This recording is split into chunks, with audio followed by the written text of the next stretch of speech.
सभी साथियों को मेरा नमस्कार और स्वागत है आप सभी का आज 5 जुलाई के जनसत्ता विश्लेषण में। आइए शुरू करते हैं आज का जनसत्ता विश्लेषण बिना किसी देरी के। प्रथम पृष्ठ पे पहली खबर है क्रिकेट को लेके। प्रधानमंत्री Narendra Modi ji Indian cricket team से मिले हैं। मुंबई में एक पूरा लोगों से भी बस में हाईवे पूरा जो रिंग रोड है मुंबई का, बीच के पास में, समंदर के पास में, वहाँ पे इनको लोगों से भी मिलवाया गया। पूरी बस ये घूमी है कल। ये देखिए आप, मुंबई में T20 विश्व कप विजेता टीम के दर्शकों को देखने के लिए उमड़ी प्रशंसकों की भीड़। हेमंत सोरेन साहब ने झारखंड के मुख्यमंत्री के रूप में शपथ ली है। मैंने इनका जो विषय था, घटना थी, कैसे सुप्रीम कोर्ट ने और उच्च न्यायालय ने इनको बरी करा है, उसके बारे में बताया था। कल की वीडियो में देख लीजिएगा। हम आगे बढ़ेंगे सीधे अपने संपादकीय की तरफ। बाकी एक बार का अध्ययन आप ज़रूर करिएगा। और आज का संपादकीय शुरू हो रहा है महंगाई का पैमाना और हकीकत। ये लेख लिखा है लखन चौधरी जी द्वारा। भारत में मुद्रास्फीति यानी महंगाई अब सरकार के काबू में आती लग रही है। अब खुदरा कीमतें 12 महीने के निचले स्तर पर 4.75% पर आ गई हैं, जो मई जून 23 के बाद सबसे कम है। कोर मुद्रास्फीति 3.2% से घटकर मई जून 24 में 3.1% हो गई है। यहाँ पे हम बात कर रहे हैं साथियों रिटेल इन्फ्लेशन के बारे में, कोर इन्फ्लेशन के बारे में। ये आपका इकोनॉमिक्स में टॉपिक होता है इन्फ्लेशन, उसकी बात कर रहे हैं। हालांकि देश में खाद्य मुद्रास्फीति 8.69% स्तर पर बनी हुई है, मगर आम लोग से बात करें तो लगता है कि देश में महंगाई इन सरकारी आंकड़ों के बरकस कहीं अधिक है। दरअसल उसकी मुख्य वजह है कि सरकार ने अभी महंगाई मापने का मानदंड बदल दिया है। देखिए, यही तो बात है ना।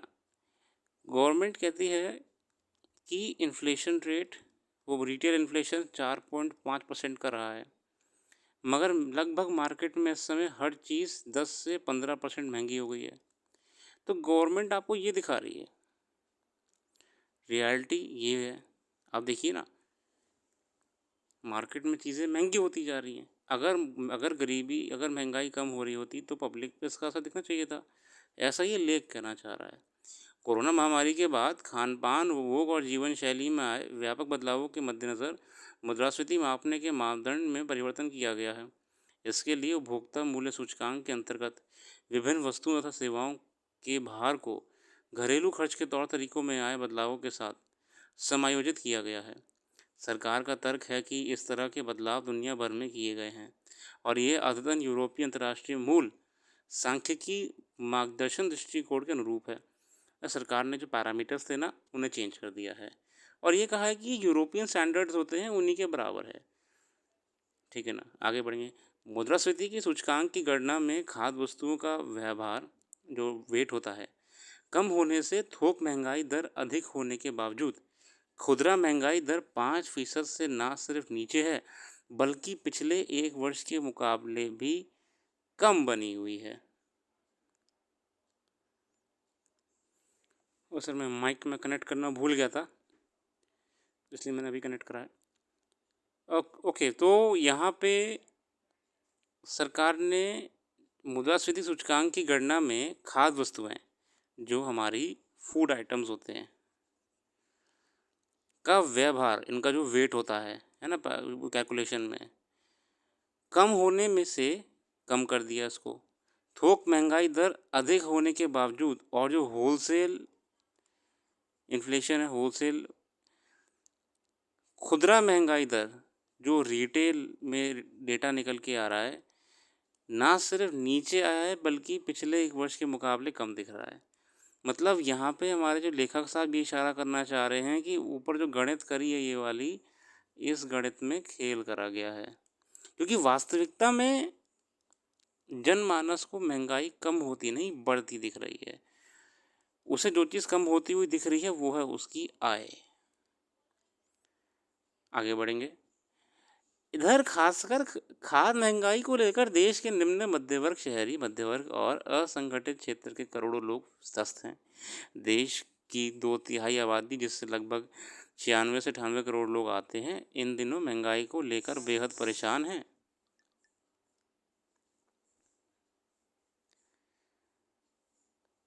बेहद परेशान है।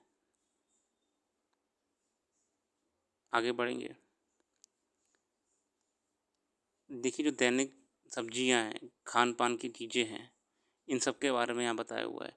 अध्ययन बता रहे हैं कि भारत में विगत 1 वर्ष में रोज़मर्रा और जीवन यापन की ज़रूरी खाद्य वस्तुओं की कीमत में 65 से 70% तक बढ़ चुकी है। मैंने आपसे कहा ना, देखिए रेट कितना बढ़ गया है दालों का, खाद्यान्न उत्पादों का। राजस्व वृद्धि के लिए पेट्रोलियम पदार्थों पर भारी उत्पादन शुल्क की वसूली जारी है। मुफ्त राशन मुहैया कराने के नाम पर सरकारी खजाने को भरने के लिए आम जनता पर प्रत्यक्ष और अप्रत्यक्ष दोनों तरह से करों का बोझ बढ़ता जा रहा है। आप ये देखिए कि जहाँ पे सरकार एक तरफ एक वर्ग को राशन मुफ्त में देने की बात कर रही है, मगर उसी देखिए नथिंग इज़ फ्री।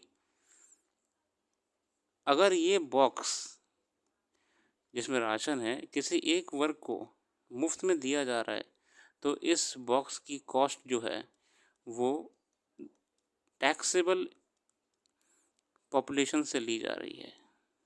तो ये भार सिर्फ डाल दिया गया है, बदल गया है, ऐसा लेख बता रहा है। मुफ्त राशन मुहैया कराने के नाम पर आगे बढ़ते हैं। दरअसल आवश्यक वस्तुओं और सेवाओं पर, क्योंकि लगभग 3/4 से अधिक जरूरी खाद्य वस्तुओं का परिवहन सड़कों के माध्यम से होता है, नतीजा साफ है कि खाने पीने से लेकर घर बनाने, सैर सपाटे इत्यादि, इन सब में परिवहन का खर्च बढ़ेगा ना।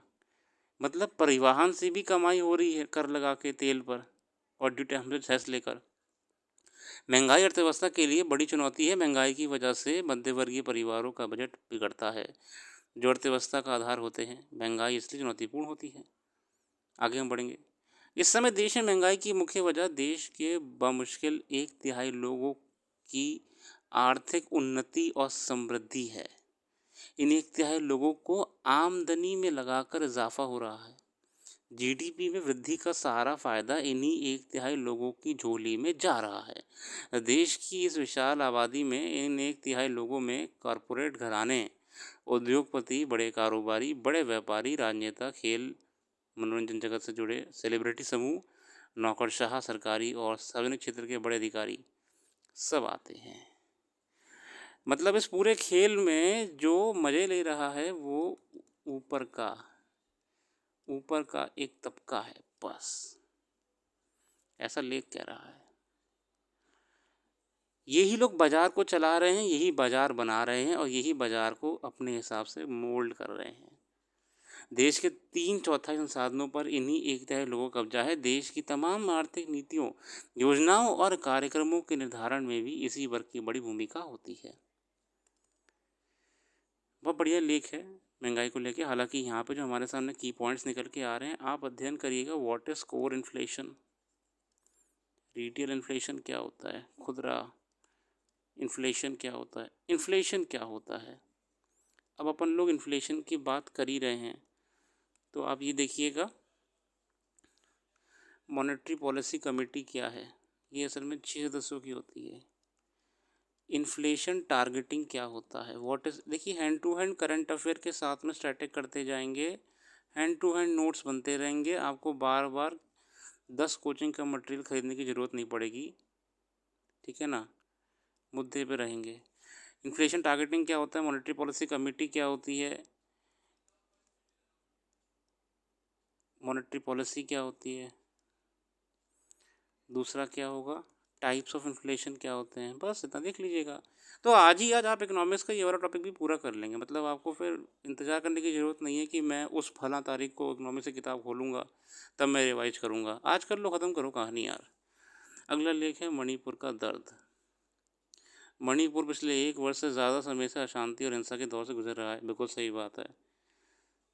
सरकार की ओर से तमाम काव्यादों के बावजूद आज भी हालत में कोई बड़ा बदलाव आता नहीं दिख रहा है। जाहिर है मुख्य रूप से मैतेई कुकी समुदाय के बीच चल रहे हिंसक टकराव इसका कारण है। दरअसल लोकतंत्र और शासन के बुनियादी सिद्धांतों के तहत कम से कम सरकार को इस बात का ध्यान रखना चाहिए कि वह इस संघर्ष के दौरान किसी खास तबके के पक्ष में या किसी के खिलाफ ना दिखें।